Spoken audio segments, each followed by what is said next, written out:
segue silenciosamente, de uma maneira unilateral e invariável. Ainda assim, nos dois casos deve ser chamado de vontade.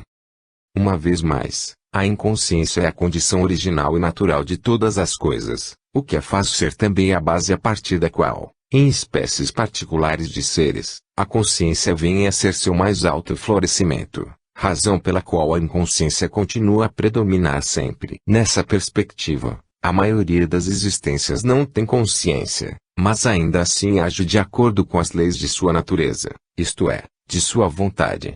As plantas têm, quando muito, um análogo muito frágil da consciência. As espécies mais inferiores de animais têm apenas um ínfimo resquício dela. Contudo, mesmo depois de ela ter ascendido, ao longo de toda a série de animais, até chegar ao homem e sua razão, a inconsciência das plantas, de onde ela teve início, ainda continua a ser a base. Quanto mais nos dedicamos ao estudo das formas de vida inferiores, menor é o papel do intelecto que encontramos, mas o mesmo não acontece com a vontade. Novamente, uma vez que a vontade é a causa universal de nós mesmos, o mesmo se pode dizer de todas as coisas, e, a menos que entendamos causa como vontade, a causalidade continuará sendo apenas uma fórmula mágica. Digamos, então, que podemos definir repulsão e atração, combinação e decomposição, magnetismo e eletricidade, gravidade e cristalização como vontade. Voltando nossas reflexões para tempos mais recentes, encontramos a seguinte afirmação de Nicholas Murray Butler, presidente da Universidade de Columbia: a filosofia interpreta em termos de vontade, o nome para a única energia que a consciência conhece diretamente, a energia que, de modo tão abundante e maravilhoso, manifesta-se por todos os lados na natureza. O esforço consciente de mover a mão, a cabeça e o olho constitui o tipo e a norma pelos quais interpretamos, como resultados da energia, as mudanças de posição e de massa que tão incessantemente observamos. Os conceitos de força e energia remetem necessariamente ao conceito de vontade como sua explicação. Além disso, ao longo do desenvolvimento das formas de vida, encontramos a irritabilidade, uma forma de energia que devemos interpretar em termos de vontade, muito antes de encontrarmos qualquer coisa que se aproxime de uma manifestação de inteligência. A inteligência surge ou como um desenvolvimento posterior de nossa vontade, ou como um enxerto nela inserido. Um grupo de renomados mestres da física moderna acredita que a matéria em si, em seu estado último, pode ser decomposta em forma de energia, o que, repetido mais uma vez, só pode ser humanamente explicado como vontade. Uma tendência forte e, em minha opinião, dominante na filosofia, poderosamente sustentada pelos resultados do conhecimento científico, é aquela que vê a totalidade como energia, que é vontade. De um ponto de vista mecânico, o movimento perpétuo é claramente impossível no estágio científico do conhecimento. Exatamente por conta desse fato, todo movimento mecânico só pode ser explicado se tiver tido origem como vontade-força.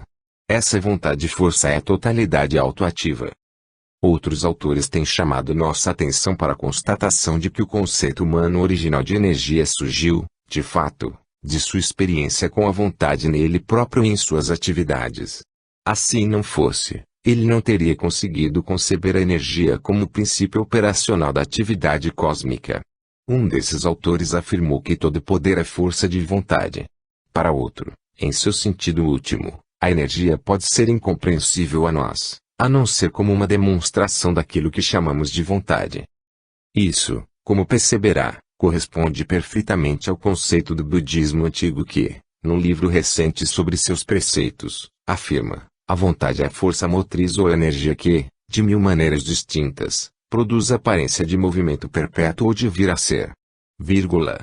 A vontade, porém, como tudo mais no universo, é composta por 7 formas exteriores, e pode aparecer como energia abstrata ou desejo animal, de acordo com o plano ou nível de consciência em que se torna manifesta. Em si mesma, é uma forma abstrata e impessoal e, como tal, não é nem boa nem má. Na metafísica do budismo Mahayana ela é Foat, aquilo que une os dois polos do ser. Outros filósofos, orientais e ocidentais, esotéricos e esotéricos, têm seguido as mesmas linhas gerais do voluntarismo, que foram aqui descritas. Subjacente às suas respectivas variações especulativas concernentes à exata e essencial natureza da vontade cósmica, sempre se encontrará a concepção essencial subjacente de um princípio cósmico, de um grau relativamente alto de prestígio e importância que, nas palavras de um autor anônimo, foi assim descrito, enfim, ou um poder com o desejo de agir, ou um desejo com o poder de agir, ou ambas as coisas, unidas numa síntese equilibrada e unificadora. Em suma, a vida concebida como desejo, vontade, atividade voluntária ou espontaneidade. Porém, quer entendamos, quer não, a atividade cósmica como instinto com vida, desejo e vontade, o espírito da espontaneidade traço, não poderemos escapar à conclusão lógica inevitável, invariável e infalível segundo a qual, nos termos de nossa afirmação da lei da atividade cósmica, tudo, no cosmos, é ativo, mutável, funcional. Uma atividade subjacente e onipresente está sempre presente e operante no cosmos como um todo e em cada uma de suas partes componentes. Capítulo 6. A lei cósmica da mudança. Tudo muda, nada é permanente. A terceira lei do cosmos é a lei da mudança, às vezes chamada de lei do devir, que pode ser formulada da seguinte maneira.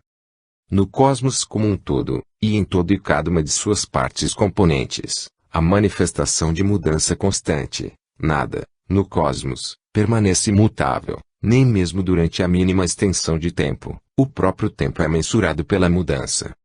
Aqui, o termo mudança significa, qualquer alteração ou variação, seja de que tipo for, uma passagem de um estado ou forma para outro, transformação, transmutação, transmissão. O termo devir significa, indicação, do ponto de vista filosófico, da passagem de uma forma ou estado para outro, a entrada em algum novo estado ou condição, a partir de circunstâncias que o precederam. A lei da mudança ou devir foi reconhecida há muito tempo pelos grandes filósofos da raça, hoje, é praticamente aceita por todas as filosofias e formas de pensamento científico. É postulada pela ciência física moderna como um fato básico, e a moderna psicologia admite-a como um princípio funcional estabelecido de consciência em geral e em particular. Na verdade, essa lei constitui a base primeira de diversas grandes filosofias antigas e modernas. Isso é particularmente verdadeiro no caso das respectivas filosofias de Heráclito de Éfeso, do Gautama, o Buda, de Herbert Spencer, no século passado, e de Henri Bergson em nossa própria época. Em determinados momentos da história da filosofia, particularmente naquela da ordem teológica, houve tentativas de postular a existência de um universo estático. Mais cedo ou mais tarde, porém, essas tentativas falharam e houve um retorno à concepção de um mundo de experiência dinâmico e impermanente. O cosmos, ou universo natural, é visto pelos filósofos e cientistas como um grande processo de devir cósmico, ou uma sucessão de mudanças. A palavra processo neste caso específico, significa um movimento que avança continuamente no tempo. O tempo, em si, é essencialmente visto como uma medida da mudança, indica mudança, implica mudança, expressa a mudança. Não pode existir tempo sem mudança, não pode existir mudança sem tempo. As duas ideias que são inextricavelmente ligadas. Considera-se que todas as coisas no cosmos, isto é, tudo o que existe no mundo da natureza, destinam-se normalmente a manifestar os seguintes passos, ou mudanças de devir, a saber, a. Nascimento, b. Desenvolvimento, c. Maturidade, d. Decadência e morte, o ciclo da existência traço, a não ser, talvez, que algumas etapas intermediárias sejam anuladas pela ocorrência antecipada da morte, e, pouco depois do nascimento, essas duas etapas, a primeira e a última, são inevitáveis. Tudo está incluído no processo de devir, a sucessão de mudanças. Isso é verdadeiro no que se aplica ao universo e aos átomos, aos arcanjos e homens, minerais, plantas, animais, seres humanos, todos os estados ou formas físicas e psíquicas, todas as formas de atividades naturais são regidos por essa lei. Não há exceções conhecidas, e nada de semelhante é concebível. Em todo pensamento filosófico, teológico e científico que tem permanência no tempo, Há um reconhecimento virtual desse fato. As filosofias antigas, sobretudo as de ordem esotérica, insistiam em que somente o ser ou princípio absoluto, sejam quais forem o conceito ou o nome pelos quais são conhecidos, é e deve ser imutável e absolutamente isento de mudança. Contudo, todas as coisas no cosmos manifestos são incondicionalmente regidas pela lei da mudança. Do ponto de vista lógico, considera-se que cada uma dessas duas concepções tem implicações e necessidades mútuas. Heráclito de Éfeso, 600 a.C., ilustrava o processo de devir com a comparação de um rio corrente que, embora esteja sempre presente, nunca é exatamente o mesmo. Ele afirmava que o universo existe num estado de fluxo, flui sempre para diante, sempre o mesmo ainda que nunca exatamente o mesmo, sempre diferente, mas sempre proveniente de seus estados e formas antecedentes. Repetindo, ele afirmava que você não pode entrar duas vezes no mesmo rio, pois novas águas estarão sempre passando por você. Heráclito foi o maior dos gregos antigos a defender o conceito de um universo dinâmico, em contraposição àquele cujos adeptos defendiam a ordem estática. Tudo flui e se transforma para sempre, mesmo na matéria mais imóvel há um fluxo e um movimento invisíveis. Nesse mundo de fluxo, há uma única coisa constante, a própria lei. Assim disse Heráclito, e acrescentou, essa ordem, a mesma para todas as coisas, não foi feita por nenhum dos homens ou divindades, mas ela sempre existiu, e existe, e existirá. Há muito ignorado e menosprezado, e com pouquíssimos fragmentos dispersos de seus textos que foram preservados, e de sua ciência com cerca de 2.500 anos antes destes últimos, ele viveu muito à frente do seu tempo. O seguir, encontramos Gautama, o Buda, praticamente contemporâneo de Heráclito, embora nenhuma conexão entre eles seja conhecida ou tenha sido aventada, propondo praticamente as mesmas verdades no que diz respeito ao devir. Um dos pontos principais dessa doutrina era o da impermanência de todas as coisas cósmicas. Sobre essa premissa ele fundamentou grande parte de seus outros preceitos. O Buda anunciou como axioma que impermanentes são todas as coisas componentes, estabelecendo, assim, uma ligação entre a lei da composição e a lei da mudança. Gautama, o Buda, parecia favorecer o exemplo da combustão, ou queima, como a melhor ilustração da mudança ou do devir. Ele comparava o universo como um todo, e cada coisa nele, com uma chama que, embora fosse sempre a mesma, não era exata ou perfeitamente a mesma chama, nem mesmo por 2 segundos consecutivos. Na verdade, a chama não era senão as atividades da combustão constante. Ele também empregava a comparação da correnteza dos rios em seus exemplos. Em seu grande poema Luz da Ásia, Siddhi Arnold expressa o ponto essencial da concepção budista de mudança e devir nos seguintes versos. E causa e sequência, e a passagem do tempo, e o incessante fluir do ser que, sempre em mutação, corre, unido como um rio, por pequenas e sucessivas ondulações, ligeiras ou morosas, o mesmo, mas nunca o mesmo, vindas de uma fonte distante, até onde suas águas fluem para os mares. Estas, evaporando-se ao sol, devolvem às ondazinhas esquecidas um chuvisco esfumado, que cairá sobre as colinas e voltará a deslizar lentamente, sem nunca ter pausa, nunca ter repouso. Seguindo a ordem das nossas reflexões, teremos algo a dizer sobre Herbert Spencer, 1820 a 1903, o grande pensador inglês do século passado. Sua filosofia da evolução geral postulava a evolução, ou a mudança metodicamente progressiva, como um fenômeno presente e operante em todas as coisas, não só nos objetos físicos e nos estados mentais, mas também nas instituições humanas, nos costumes, na ética, nas modas e em outras coisas do gênero, e isso se baseava fundamentalmente no conceito de mudança e devir constante e metódico no cosmos, e em cada segmento das atividades cósmicas, estas últimas concebidas como as manifestações específicas da infinita e eterna energia da qual todas as coisas procedem, e que é incognoscível em sua essência última. Para Spencer, de fato, nada era constante a não ser a própria mudança, fato que não admitia nenhuma exceção. Nada duraria para sempre sem a mudança, a não ser, sem dúvida, o absoluto incognoscível. Os campos da psicologia, ética, sociologia, religião etc. foram por ele situados sob a lei geral da evolução.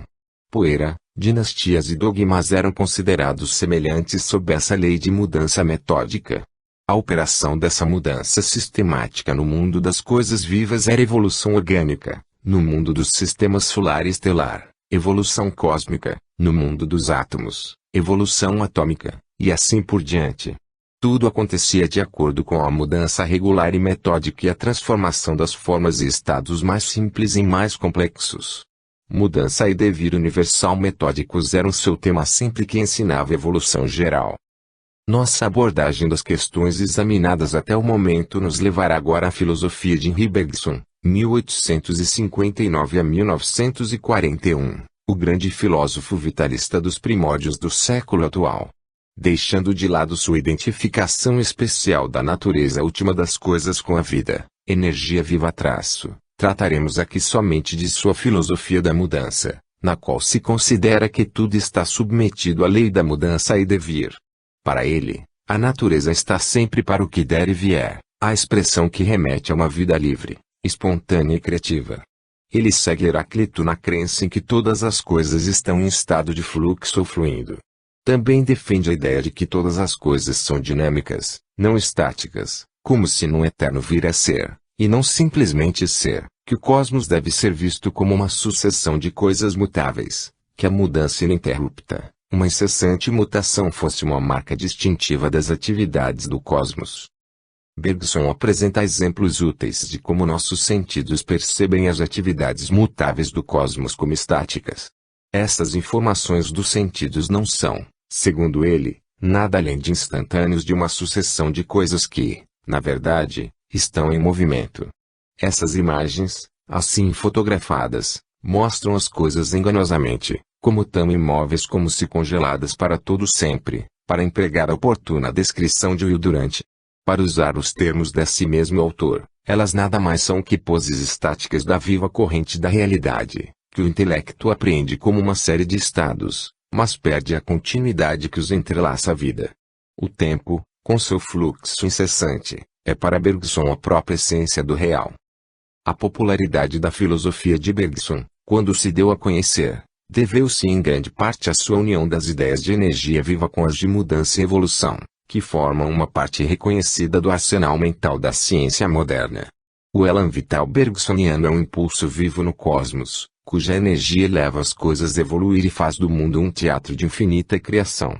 Como seus antecessores, ele serviu para fortalecer o conceito de que o cosmos não é uma base fixa nem um lugar central e imóvel, mas sim energias pulsantes girando em ritmo ordenado, quer dos sistemas solares ou de nosso próprio coração e inteligências, a consciência de uma ordem dinâmica substituindo aquela de uma ordem estática, como tão bem afirmou Caroline Rhys Davids.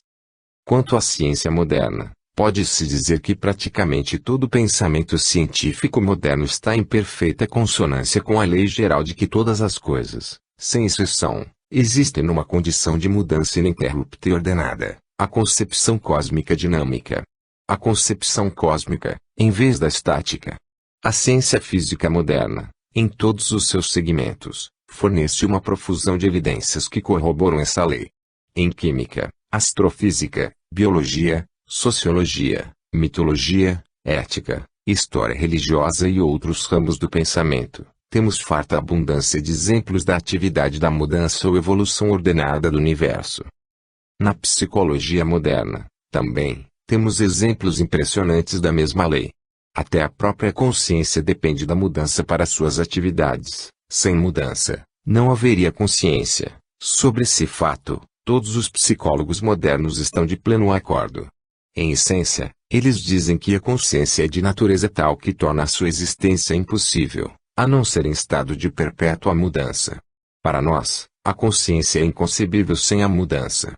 Um estímulo uniforme à sensação torna-se rapidamente imperceptível. O estímulo deve variar sua pressão indefinidamente, ou a sensação deixará de existir, e isso também se aplica a todo e qualquer estado consciente, sem exceções. É impossível manter um estado de consciência constante e uniforme. Essa avaliação moderna está de pleno acordo com aquela dos preceitos primitivos da antiga doutrina esotérica do modo como apostolou H. P. Blavatsky há aproximadamente 50 anos no livro A Doutrina Secreta, no qual, dentre muitas outras referências à lei da mudança, ela diz: nada há sobre a Terra que tenha uma duração real, pois nada permanece sem mutação, ou no mesmo estado, durante 1/1000 de segundo. Vírgula. O tempo não é mais que uma ilusão ocasionada pela sucessão dos nossos estados de consciência, à medida que viajamos através da duração eterna, e deixa de existir quando a consciência em que tal ilusão se produz já não exista. O presente não é senão uma linha matemática que separa aquela duração eterna, que chamamos futuro, daquela outra a que damos o nome de passado. A doutrina secreta, Vol. 1. Continuidade. Tudo flui num deslocamento constante. Em nossa análise da lei da mudança cósmica geral, não devemos deixar de examinar atentamente o princípio especial de continuidade ou sequência ordenada, contido na formulação da lei geral da mudança. Esse princípio especial de continuidade ou sequência ordenada pode ser enunciado da seguinte maneira: a sucessão de coisas mutáveis do cosmos manifesta-se num fluxo contínuo, conectada a uma unidade progressiva sem nunca deixar de manter sua sequência ordenada. Assim usada, a palavra continuidade significa qualidade ou estado de ser contínuo, isto é, de não ter intervalo, cessação ou interrupção, sucessão ininterrupta e uniforme, recorrência regular em uma série. Por sequência ordenada, entende-se um procedimento ordenado de acordo com a lei, e outro que se deixa conduzir por uma sequência, uma sucessão ou progressão de um sistema ordenado. O termo budista que expressa essa sequência corrente da existência natural só é traduzido como concatenação, que significa uma série contínua de elos unidos e inseparáveis, cada qual ligado ao elo precedente e àquele que sucede, de modo a formar uma série. Ao examinar o princípio especial da continuidade ou sequência ordenada, o estudante deve evitar qualquer imagem de uma sucessão semelhante à queda de gotas d'água, um gotejamento com intervalo de tempo e espaço que se interpõe entre as respectivas gotas. Ao contrário, ele deve imaginar um fluxo constante, contínuo e ininterrupto que se apresenta em forma de sucessão unitária, alguma coisa metaforicamente semelhante ao movimento do fluir do tempo. O fluxo móvel pode ser represado por obstruções temporárias de materiais levados por sua própria corrente, ou pode fluir secretamente por algum tempo, ou pode muito bem assemelhar-se a um sistema de tanques ou reservatórios conectados, de um dos quais a corrente extravase e siga para o outro, e assim por diante, até que a série toda tenha sido percorrida. Nesses exemplos, porém, o fluxo deve ser sempre representado como constante e ininterrupto em sua sequência ordenada.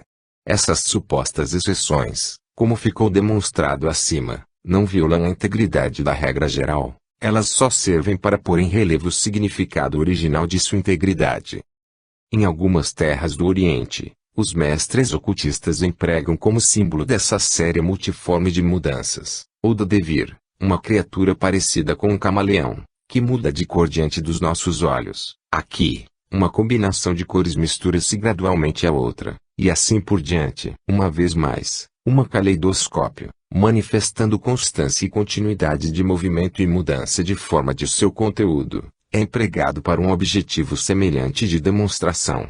O mítico deus do mar, Proteu, que assumia diferentes tipos e formas à vontade, também foi solicitado a servir de ilustração figurativa desse processo.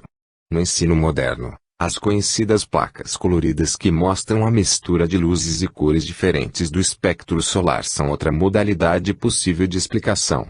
Exatamente como sugeriu Marqueam no trecho abaixo, extraído de sua obra mais conhecida, cuja presença secreta, circulando pelas veias da criação, assume todas as formas, de Mahamai, todas perecem, mas ele permanece. A questão principal sempre consistiu em indicar e exemplificar uma série sucessiva e gradual de misturas associadas, que apresentam mudanças interligadas, ou estágios de mudança, na mesma coisa essencial, e evitar o conceito de A, uma sucessão de unidades separadas, ou B, uma sucessão de segmentos desmembrados ou partes separadas. Até a conhecida figura de uma cadeia infinita, tão comumente usada nesse sentido, foi criticada por conter falhas, isso porque, na verdade, tal cadeia seria formada por elos separados, apesar de sequencialmente ligados. Contudo, se os elos fossem realmente unidos, a analogia seria inquestionável. O conceito de uma fusão ou variação gradativa de uma coisa em outra, proveniente dos sucessivos estágios ou etapas da existência, quando objeto de uma sólida reflexão, nos manterá muito próximos da verdade em nossas ideias sobre o assunto em questão. O tempo, que é a medida da mudança, oferece uma ótima ilustração dessa distinção entre mudança A, contínua e B, fragmentada.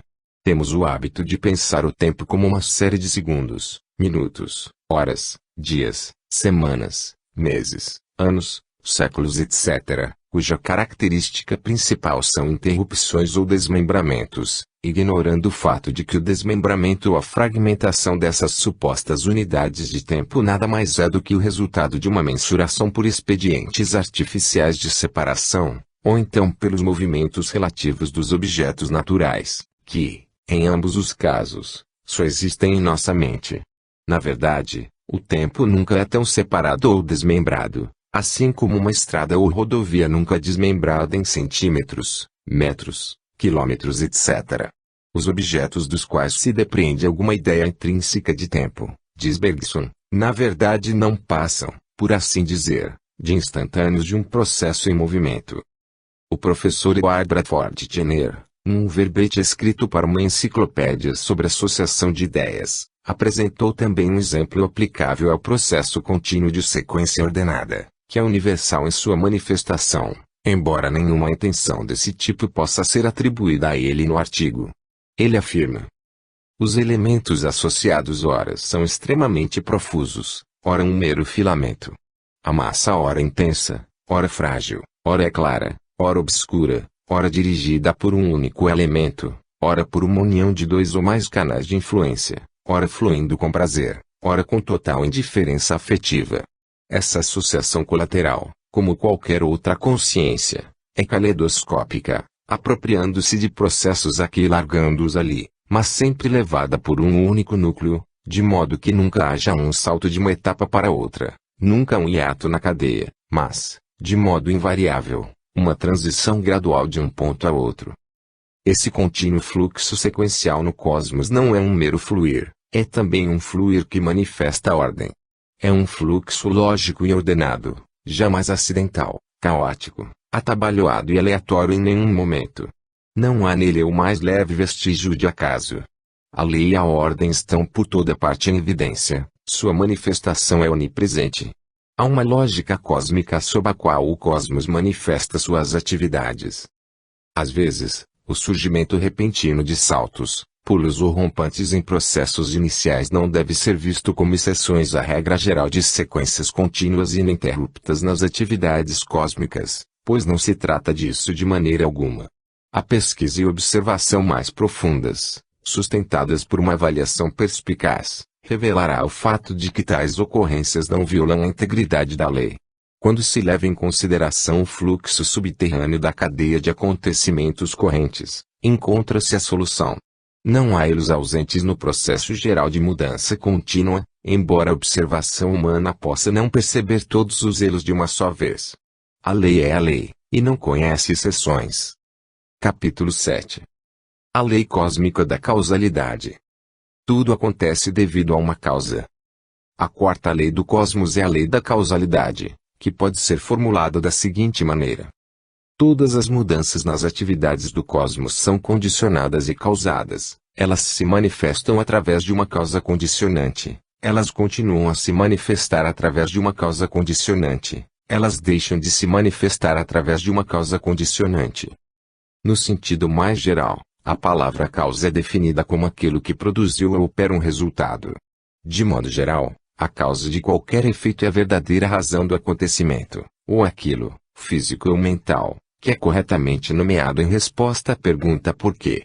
Considera-se que todo acontecimento, físico ou mental, ocorre por causa de alguma outra coisa capaz de produzir efeitos. Porque realmente significa por causa de, e implica uma causa. Em linguagem filosófica, O verbo condicionar é definido como determinar ou fazer de qualquer coisa o que ela é. Uma coisa condicionada é aquela determinada ou transformada naquilo que ela é por alguma outra coisa. Considera-se que todas as coisas do mundo dos fenômenos sejam condicionadas de alguma maneira. Em filosofia, só o infinito ou absoluto é considerado como incondicionado, isto é, livre de todas as condições e limitações. O pensamento correto sobre esse tema específico das causas condicionantes do mundo dos fenômenos pode ser ajudado pela lembrança de que, na verdade, elas não são coisas ou entidades estáticas, mas sim, como tudo mais no mundo dos fenômenos, atividades ou formas que condicionam e causam outra forma a partir daí. Um estímulo sempre é uma atividade, a resposta a ele sempre é igual, seja um estímulo físico ou mental. Desde tempos imemoriais, os filósofos admitiram e ensinaram a existência e operação da lei da causalidade. O pensamento humano seguiu o caminho da observação filosófica, e a classificação não poderia ter tomado rumo distinto. Aos poucos, as operações da lei passaram a ser reconhecidas como elementos predominantes em certos campos, depois em outros, e assim por diante.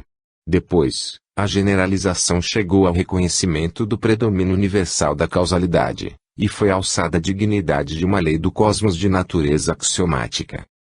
Os filósofos da Grécia Antiga, em particular, dedicaram muita atenção à elaboração dos princípios da lei da causalidade. Houve muita discussão de minúcias pouco importantes sobre o tema da natureza última da causa, e o resultado foi que eles sempre saíam pela mesma porta pela qual haviam entrado, pois, aqui, a natureza última é claramente incognoscível, como é o que realmente acontece no caso de todas as concepções últimas desse tipo. Deve-se ter em mente, porém, que não houve nenhuma exteriorização sobre a existência e operação da lei em si. Também se constata que o mesmo estado de coisas foi mantido na Índia antiga. Lá também havia muita argumentação erudita, com o mesmo resultado inevitável. Contudo, a existência da lei não era questionada, mas sim universalmente aceita como verdade. Os budistas, em particular, atribuíam-lhe grande importância e fizeram dela uma base fundamental de sua filosofia. Eles a associavam firmemente à sua doutrina da mudança, e sempre declaravam positivamente, mudança de acordo com a causa. A doutrina budista de um devi fluente permitiu-lhes ter um conceito muito mais claro da causa do que aquele de seus oponentes. Ali estava um conceito de um fluxo corrente de coisas e acontecimentos, em contraste com a concepção mais ou menos estática, defendida pelas escolas discordantes. Na verdade, a concepção budista era quase idêntica àquela do moderno pensamento científico-filosófico ocidental. Nos primórdios do pensamento filosófico ocidental sobre o assunto, houve praticamente um retorno às mesmas bases que haviam sido percorridas pelos antigos gregos. Aqui, porém, mais uma vez as especulações eram quase totalmente voltadas para as explicações últimas, o que naturalmente não levou a nenhuma conclusão útil. Descartes, Kant, Mill e outros filósofos eminentes participaram, todos, dos debates em busca da solução. Hoje, porém, sua obra principal é considerada como uma base para as concepções mais claras que, ao longo do tempo, evoluíram a partir deles. Talvez a moderna concepção ocidental de causalidade possa ser mais bem formulada por certos do verbete enciclopédicos sobre o tema, escrito pelo professor Evander Bradley McGilvary, uma autoridade conceituada e competente nos temas filosóficos. Nesse verbete, ele afirma: uma definição de causa que, nos dias atuais, é muito amplamente aceita, é aquela segundo a qual a causa de qualquer acontecimento é um acontecimento precedente sem o qual o acontecimento em questão não teria acontecido. As duas causas e efeitos são sempre acontecimentos, isto é, coisas em processo de mudança. Na causa completa estariam todos os indispensáveis acontecimentos anteriores. Portanto, pensamos em causa e efeito não como se fossem magicamente condicionadas entre si, mas como passos diferentes num processo contínuo no qual cada passo é o que é em decorrência de sua relação com todos os outros passos. Como o leitor perceberá, isso está praticamente de acordo com a doutrina geral do devir de todas as coisas cósmicas, sendo estas últimas consideradas como acontecimentos, por assim dizer, e, sem dúvida, mantém uma relação quase estreita com a doutrina budista sobre o mesmo tema, além de atender às exigências das diversas leis cósmicas interdependentes e interligadas apresentadas no presente livro. Uma vez mais, podemos ilustrar a concepção filosófica que hoje predomina no Ocidente citando duas outras fontes, como mostraremos a seguir. Jevons, em seu livro Lessons of Logic, afirma que a causa de um acontecimento significa circunstâncias que devem ter ocorrido anteriormente, a fim de que o acontecimento pudesse ter se realizado, e no Dictionary of Philosophy and Psychology, de Baldwin, afirma-se que todo acontecimento é resultado ou sequência de algum fato anterior, ou fatos anteriores, sem o qual não poderia ter ocorrido, e cuja presença é indicativa de que teria forçosamente de existir. O fato de essas ideias estarem de acordo com os antigos preceitos budistas pode ser constatado numa referência ao tema feita por Caroline Rhys Davids.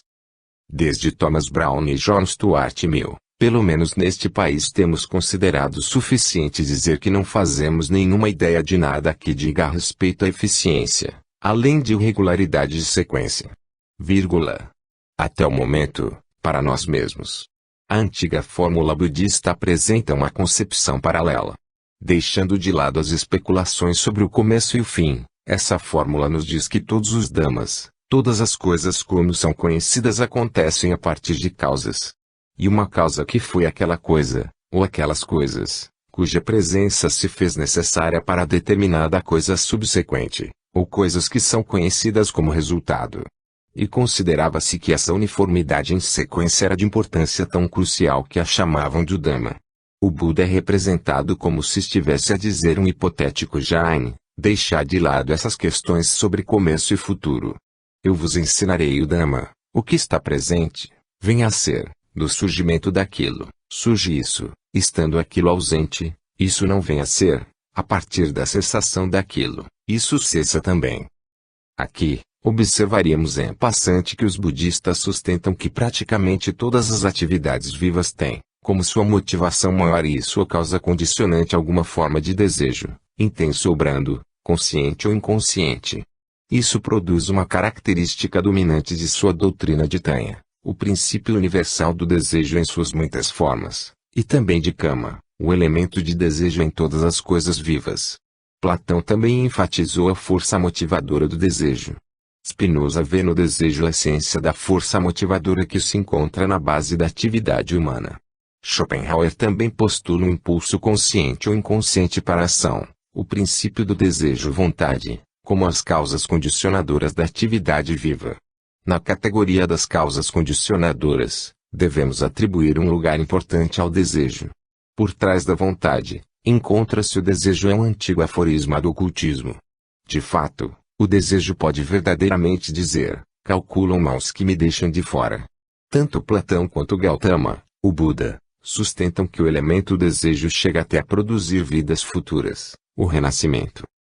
Em poucas palavras, a concepção científica moderna pode ser assim definida: todo acontecimento no tempo e, portanto, todas as mudanças nas coisas, todos os fatos e ocorrências que implicam o elemento mudança, bem como todas as coisas daí resultantes, são a consequência ou os efeitos de certas atividades antecedentes, conhecidas como causas, as quais, estando presentes, fazem com que os resultados e efeitos tenham de ocorrer.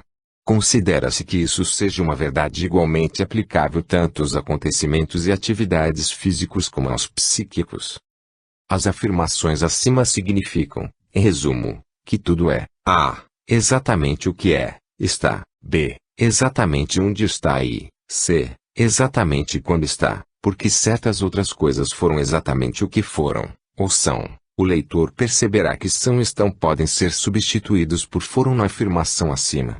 Isso porque, em sentido estrito, que é especialmente favorecido pelos budistas, as relações causais não são necessariamente confirmadas apenas às relações temporais. Os budistas afirmam que qualquer relação existente, de interação ou coordenação, correlação ou interdependência, desde que baseada numa necessidade verdadeira, e tenda necessariamente a condicionar a coisa ou acontecimento em questão, isto é, a impor-lhe condições, deve ser vista, nessa medida, como uma das causas que tornam a coisa ou acontecimento exatamente o que ele é a partir dessa perspectiva. Contudo, é certamente imperativo que as causas imediatas estejam realmente presentes no momento do efeito imediato. Na verdade, as causas remotas não precisam estar tão presentes naquele momento específico, embora sua influência esteja presente em seus efeitos intermediários derivativos. Isso explica a constância dos verbos ser e estar no parágrafo anterior. A única alternativa à causalidade ordenada é aquela do puro acaso, e o puro acaso é inconcebível em conexão com atividades observadas no cosmos. O puro acaso é um conceito inconciliável com a razão, além de um escândalo ao pensamento lógico. No uso filosófico e científico moderno, o termo acaso nada mais é que a causa, ou as causas, desconhecida e imprevista de um acontecimento. Deixou de existir a concepção filosófica ou científica do acaso como explicação de um acontecimento não causado. Considera-se que tal concepção pertence à Idade Média do pensamento filosófico. Modernamente, não há nenhuma justificativa para o uso do termo em qualquer outro sentido que não seja o da compatibilidade com o uso científico e filosófico ou há pouco afirmado. O contrário é o resultado da elacidão do pensamento ou de pura superstição. É uma falácia absoluta na concepção lógica atual, e deve ser sempre considerada como tal em toda a reflexão sobre o tema. É verdade que uma minoria de filósofos parece não estar em perfeita consonância com os princípios da causalidade, mas um exame mais profundo de seus preceitos revelará o fato de que sua contenda é com uma interpretação demasiado mecânica e de sistema fechado dos princípios acima referidos. Com a admissão de que, existem planos superiores e desconhecidos da causalidade, e que, b. é possível considerar algumas das normas menos importantes da atividade natural como hábitos estabelecidos pelas forças da natureza, e não como normas de procedimento fixas e inalteráveis, meros canais criados pelas próprias forças cósmicas através dos quais elas tendem a fluir daí em diante as maiores dificuldades então se desvanecem, e os opostos se reconciliam numa nova síntese, mais larga e de maior amplitude. O cosmos, quer seja concebido como um sistema, quer como um princípio do ser ou da vida, não é limitado por nenhum suposto sistema fechado de sequências causais exatas.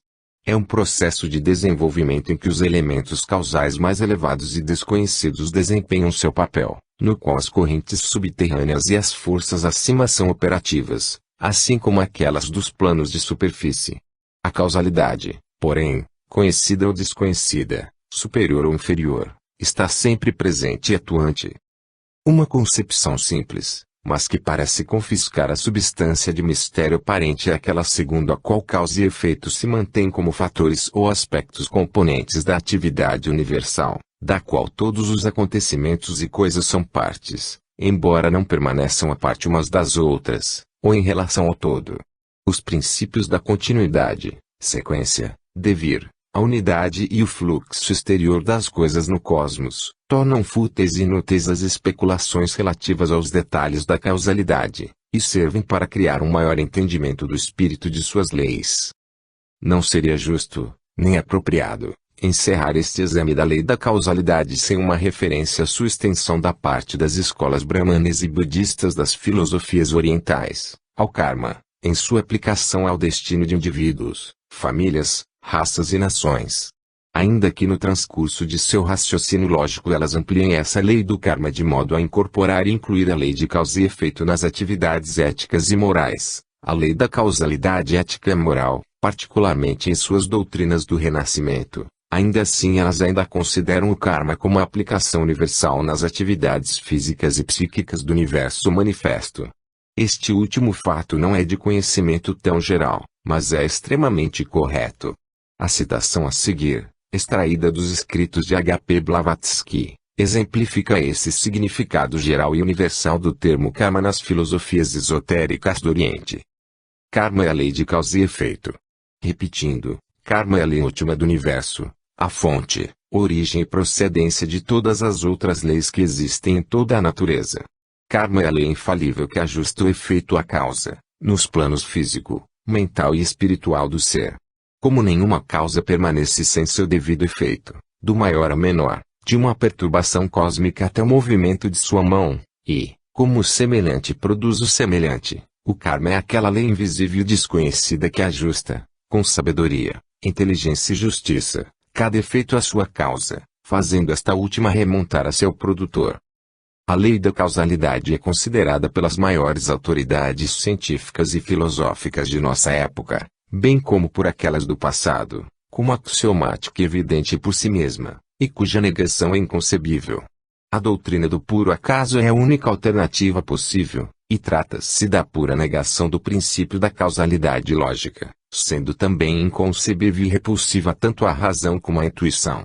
A extensão da causalidade para a universalidade é afiançada pela experiência, pelo pensamento racional, e também pela aplicação da lei da analogia. Nota 1. Embora tenhamos afirmado expressamente que as leis cósmicas, do modo como aqui as consideramos, não devem ser aplicadas a nenhuma concepção finita específica de um princípio eterno do ser, pareceu-nos apropriado acrescentar, a esta altura, a seguinte afirmação do professor B. P. Ball em seu livro The Philosophy of Herbert Spencer. Não é a presença em si que exige uma causa, mas somente uma presença mutável. O ingresso na presença ou a saída dela são as únicas coisas que exigem uma causa ou fazem surgir essa demanda. O que quer que manifeste ou experimente a mudança deve ter uma causa. O que quer que não a manifeste nem experimente pode prescindir de uma causa.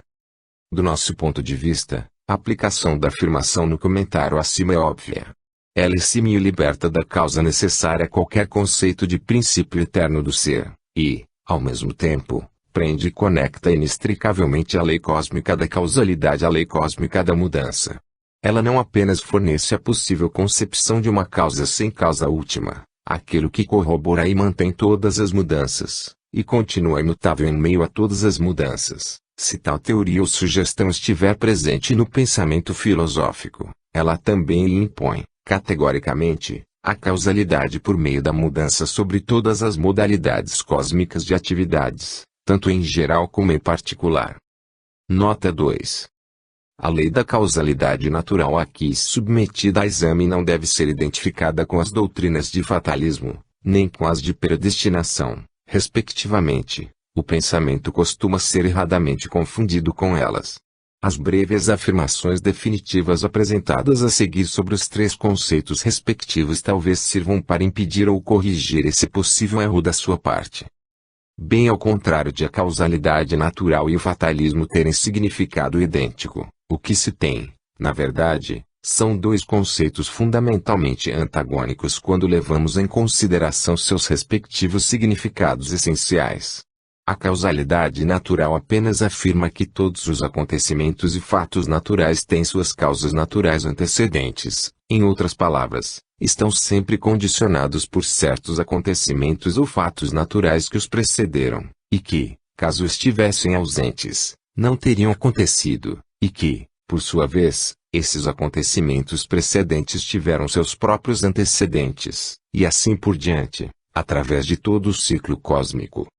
Por outro lado, o fatalismo se apega à ideia de que os acontecimentos e os fatos ocorrem em razão de algum mandado ou fiat emanado de algum agente ou poder misterioso ou sobrenatural, predestinado ou fadado em tempos extremamente remotos, irrevogável, inalterável e destinado a concretizar-se no momento previsto. A causalidade ou o condicionamento natural nada tem a ver com o acontecimento ou fato arbitrariamente predeterminado. Considera-se que um acontecimento predestinado não ocorre em razão da tendência metódica das leis naturais de sequência de atividades.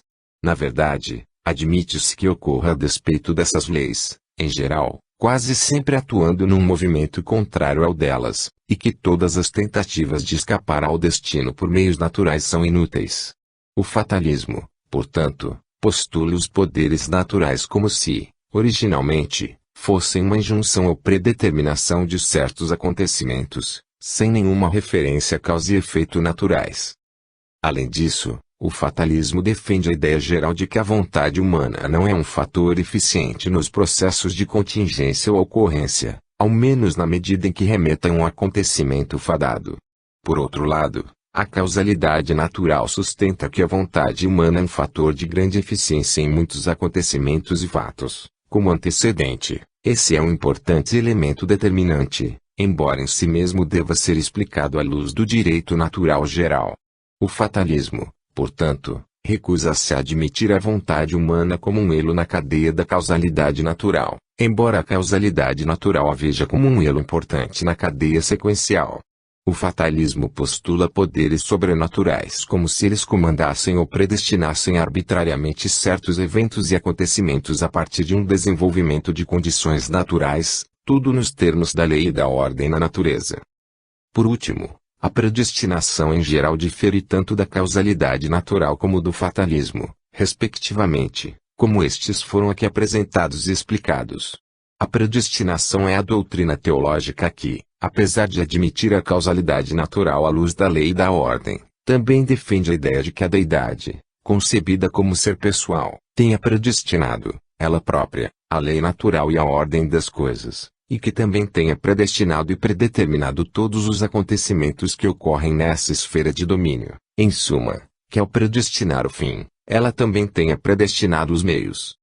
A predestinação tem sido definida como propósito ou preceito de Deus desde a eternidade, respeitando todos os acontecimentos.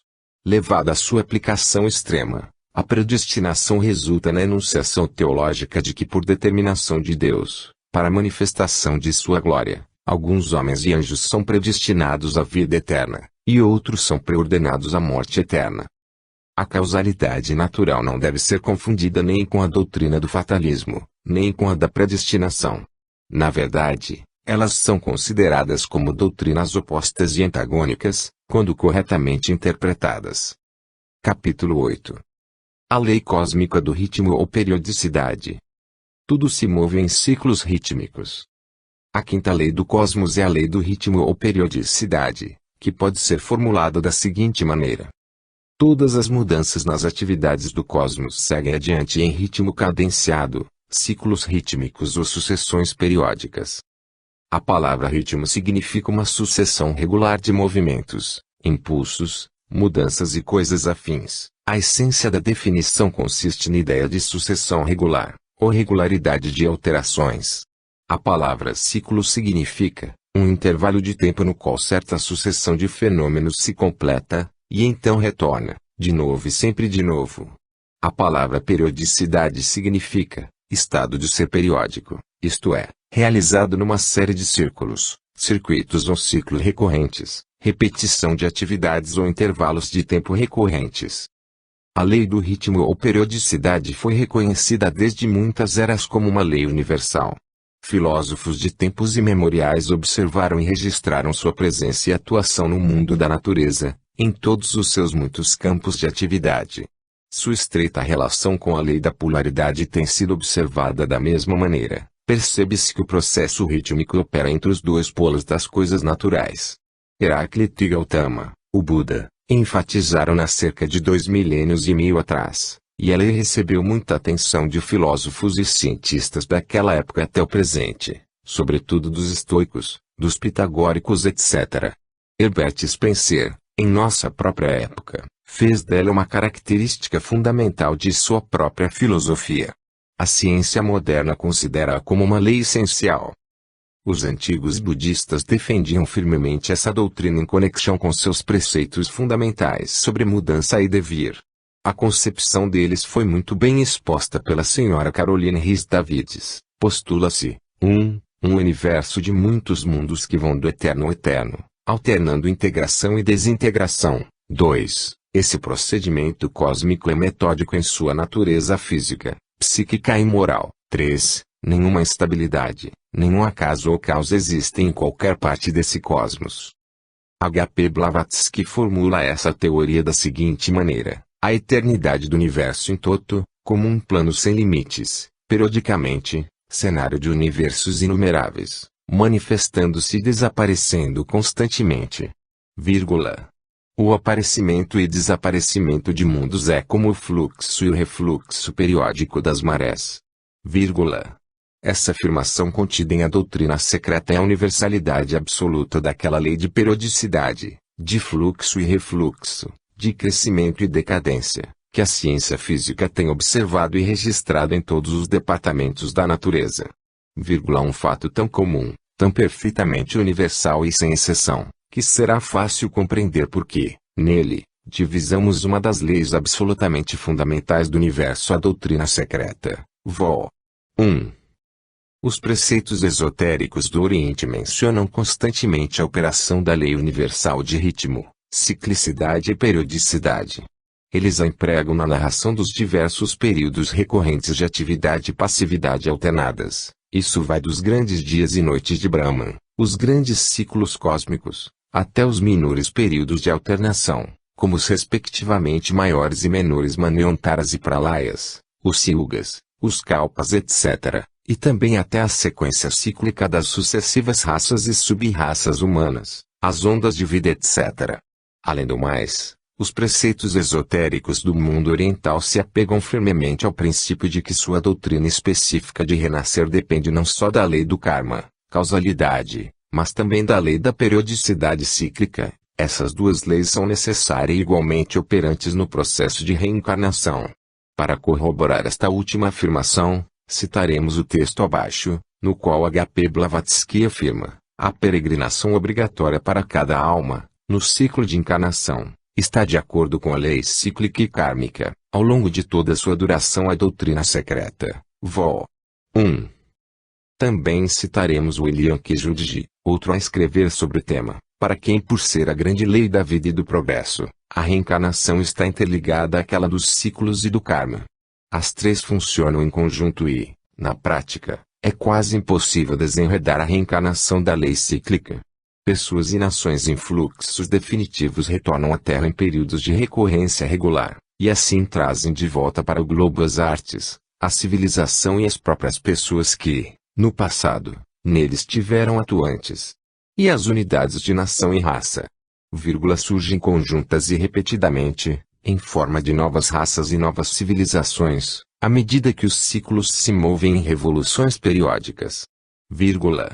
E, no percurso dessa estrada, encontram-se os pontos em que os pequenos e os grandes ciclos de avatares trazem, para benefício do homem, os grandes personagens que configuram a raça de tempos em tempos. Herbert Spencer, como dissemos, apegava-se firmemente à doutrina do ritmo cósmico. Ele ensinava que o cosmos persegue uma eterna sucessão de mudanças cíclicas, universo sucedendo universo, sem começo nem fim. Como princípio cardinal do seu pensamento sobre o assunto, ele afirmava que o ritmo é a totalidade das mudanças, eras alternadas de evolução e dissolução, sempre as mesmas em princípio, mas nunca as mesmas em resultados concretos. Ele também afirma que desse modo, sugere-se então a concepção de um passado durante o qual houve sucessivas evoluções, análogas àquela que está em operação no momento, e um futuro durante o qual sucessivas outras dessas evoluções possam ter continuidade. Biden, página 536. Em sua análise da filosofia de Herbert Spencer, Will Durant afirma, entre muitas outras coisas, o ritmo do movimento, essa generalização nem sempre reconhecida, precisa apenas ser enfatizada. Toda a natureza rítmica, das pulsações do calor às vibrações das cordas do violino, das pulsações da luz, do calor e do som, as marés das águas do mar, das periodicidades do sexo às periodicidades dos planetas, cometas e estrelas, da alternação noite e dia para as sucessões das estações, e talvez para os ritmos da mudança climática, das oscilações das moléculas, ascensão e queda das nações e ao nascimento e morte das estrelas. A doutrina da evolução de Herbert Spencer abarca todos os campos das atividades naturais, físicas e psíquicas, orgânicas e inorgânicas, biológicas, sociológicas, históricas, éticas, etc. Não se permite que nada escape à generalização. A concepção é que tudo está sob as leis da evolução. Contudo, a evolução representa apenas a maré crescente da mudança e do devir. A dissolução representa o fluxo e refluxo das marés. Mais cedo ou mais tarde, porém inevitavelmente, vem o equilíbrio, aquele ato ou estado de estabilidade e constância. Esse processo encaminha-se para a dissolução, onde, de início, tudo diminui de velocidade para depois se desintegrar e, por último, se extinguir. A extinção final, porém, é inevitavelmente seguida por uma nova integração e um novo período em que a evolução terá continuidade. O ciclo do ritmo sempre recomeça. E assim por diante, sempre, até que a mente não consiga acompanhar o conceito. Segundo Herbert Spencer, o ciclo cósmico da mudança ocorre reiteradamente, fluindo por toda a eternidade. A lei cósmica do ritmo ou periodicidade não se revelou ao pensamento moderno sobre a questão apenas no surgimento e desaparecimento físico dos universos. Ao contrário, revela-se na totalidade das atividades do universo, do insignificante ao relevante. Seu campo de atuação abrange todos os segmentos de atividade cósmica, uma vez que é universal em suas